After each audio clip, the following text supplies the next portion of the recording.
भविष्य में जब भी किसी राजा द्वारा की गई क्रूरता को याद किया जाएगा, तब अलाउद्दीन खिलजी को लोग जरूर याद करेंगे। अलाउद्दीन खिलजी ने राज्य को पाने की चाह में साल 1296 में अपने ही चाचा जलालुद्दीन की हत्या कर दी थी और खुद दिल्ली सल्तनत का शासक बन गया। और ठीक वैसा ही था अलाउद्दीन खिलजी का बेटा कुतुबुद्दीन मुबारक खिलजी, जिसने अपने ही भाई को मरवा दिया था राज्य का सुल्तान बनने की लालच में। तो आज के वीडियो में आप अलाउद्दीन खिलजी के मरने के बाद क्या हुआ और अलाउद्दीन खिलजी के बेटों के बारे में कुछ बातें जानोगे, इसलिए वीडियो को पूरा जरूर देखना।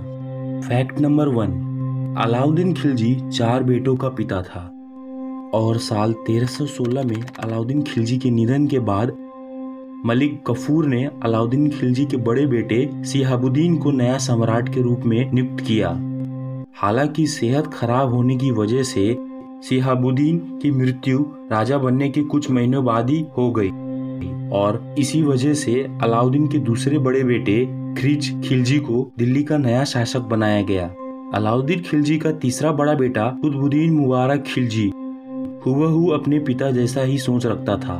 जिस तरह अलाउद्दीन खिलजी सम्राट बनने के लिए अपने ही चाचा को मौत के घाट उतार दिया था, उसी तरह खिलजी का तीसरा बड़ा बेटा राजा बनने के लिए मलिक गफूर के साथ साजिश करके अपने ही बड़े भाई को मरवा दिया और खुद नया राजा नियुक्त हो गया। फैक्ट नंबर 2, जब कुतुबुद्दीन मुबारक खिलजी ने मलिक गफूर के साथ साजिश करके अपने ही बड़े भाई को मरवा दिया था ताकि वो खुद नया सम्राट बन सके, तो इसी बीच मलिक गफूर भी खुद सुल्तान बनने का ख्वाब देखने लगा और इसी वजह से कुछ सालों बाद मलिक गफूर ने कुछ सैनिकों की दल की मदद से राजा कुतुबुद्दीन मुबारक खिलजी और उसके छोटे भाई को बंदी बना लिया और कारागृह में बंद करवा दिया और खुद नया सम्राट बन गया। फैक्ट नंबर 3, जेल में अलाउद्दीन खिलजी के दोनों बेटों को बंदी बना लेने के बाद मलिक गफूर ने अपने सैनिकों को बुलवाकर अलाउद्दीन के दोनों बचे हुए बेटे को अंधा करने का आदेश दिया और मलिक गफूर के आदेश के मुताबिक सैनिकों ने अलाउद्दीन के सबसे छोटे बेटे शाहिद खान को अंधा कर दिया, परंतु सैनिकों ने अलाउद्दीन खिलजी के तीसरे बड़े बेटे मुबारक खिलजी को अंधा नहीं किया, बल्कि मुबारक खिलजी को अंधा करने आए सैनिक मुबारक खिलजी से मिल बैठे और इसी वजह से मुबारक खिलजी जेल से भागने में सफल रहा। फैक्ट नंबर 4, मलिक गफूर के राजा बने अभी मात्र 35 दिन ही हुए थे और इसी बीच गफूर ने खूब कत्लेआम किए राज्य में, परंतु 36वें दिन अलाउद्दीन खिलजी का भागा हुआ बेटा मुबारक खिलजी लौटा और उन्हीं कुछ मिले हुए सैनिकों की मदद से एक रात सोते वक्त गफूर की गर्दन मुबारक खिलजी ने काट दी।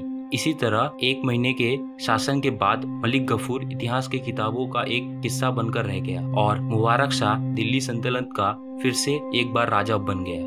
फैक्ट नंबर 5, कुतुबुद्दीन मुबारक खिलजी दिल्ली के सिंहासन पे फिर से एक बार बैठा। उसने 1316 से 1320 तक दिल्ली सल्तनत का राजा बना रहा और मुबारक खिलजी ने करीब 4 साल तक राज्य किया।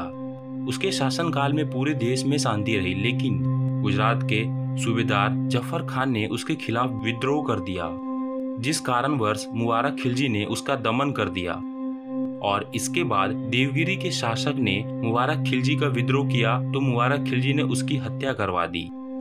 फैक्ट नंबर 6, और अपनी इतनी सारी जीत मुबारक खिलजी के दिमाग पे चढ़ गई थी और वह अपना हर वक्त शराब और लड़कियों में गंवाने लगा। मुबारक के बारे में यह बात बहुत ही प्रचलित है कि वह अपने साथ बिना कपड़े के स्त्री और पुरुष रखता था। कभी कभी दरबार में वह औरतों के कपड़े पहनकर आता था। मुबारक खिलजी कभी कभी निर्वस्त्र होके दरबारियों के बीच दौड़ने भी लगता था। फैक्ट नंबर 7, मुबारक खिलजी सारा समय सुंदर लड़कियों के बीच बिताने लगा। उसने खुसरो खान को प्रधानमंत्री बनाकर अपना सारा काम उसे सौंप दिया। खुसरो खान एक ब्राह्मण था, पर उसने अपना धर्म बदला लिया था ताकि वह मुबारक खिलजी के सैनिक दल में शामिल हो सके और कुछ समय बाद मुबारक खिलजी को हटाकर वो खुद सुल्तान बनना चाहता था। तो फिर अपने कुछ साथियों की मदद से 15 अप्रैल 1320 को मुबारक खिलजी की हत्या कर दी और स्वयं दिल्ली की गद्दी को हथिया लिया। तो ये कुछ थी अनसुनी कहानियां खिलजी की बेटों के बारे में। तो आपको वीडियो कैसी लगी हो आप हमें कमेंट करके बता सकते हैं। Thank you for watching this video.